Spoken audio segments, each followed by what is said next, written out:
ဒီလိုနှုတ်ခမ်းပြကြီးတွေထည့်ထားတဲ့လူမျိုးကိုမြင်ဘူးလားသူတို့ဘာကြောင့်ဒီလိုနေထိုင်ကြတာလဲ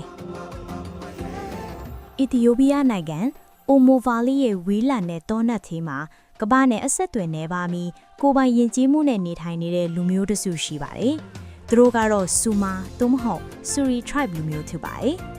ဆူရီလူမျိုးတွေအတွက်နွားဟာအသက်ရှင်ရတဲ့မကားဘူးဂုံတိတ်ခါငွေကြေးလူမှုအဆင့်တန်းကိုကိုစားပြုပါတယ်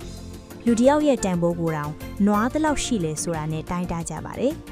ဒီမှာငွေဆိုတာမရှိဘူးဒါပေမဲ့နွားရှိတယ်နွားဆိုတာကဂုံတိတ်ခါအာနာလူတယောက်ရဲ့တန်ဖိုးကိုဆုံးဖြတ်ပေးတဲ့အရာဖြစ်ပါတယ်မိန်းကလေးတယောက်ကိုလက်ထက်ချင်ရင်နွားနဲ့ပဲပေးရပါတယ်လူတွေကိုအံ့အားသင့်စေဆုံးကတော့နှုတ်ခမ်းပြ lip plate ပါ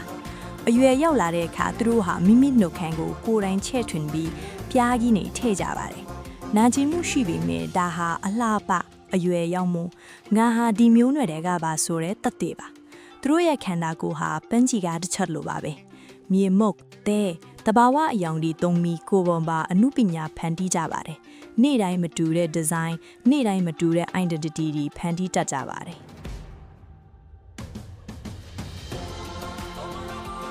လူငယ်ယောက်ျားတွေဟာဒုံးကားဆိုတဲ့တုတ်တိုက်ပွဲမှာအတက်အန်ဒီရပါထီးနိုင်တဲ့အထိတယောက်နဲ့တယောက်တိုက်ခိုက်ကြပါတယ်အနိုင်ရသူကဂုဏ်ရှိတယ်ရှုံးသူကတင်ငန်းစာရတယ်ယနေ့ခေတ်မှာခင်မီကဘာရဲ့လိုင်းလုံးတွေသူတို့စီကိုရောက်လာနေပြီဒါပေမဲ့စူရီလူမျိုးတွေကတော့မိမိတို့ရဲ့ယဉ်ကျေးမှုကိုမလွတ်ပဲကိုယ်ပိုင်ဘဝလမ်းကိုဆက်လက်ရွေးချယ်နေကြပါတယ်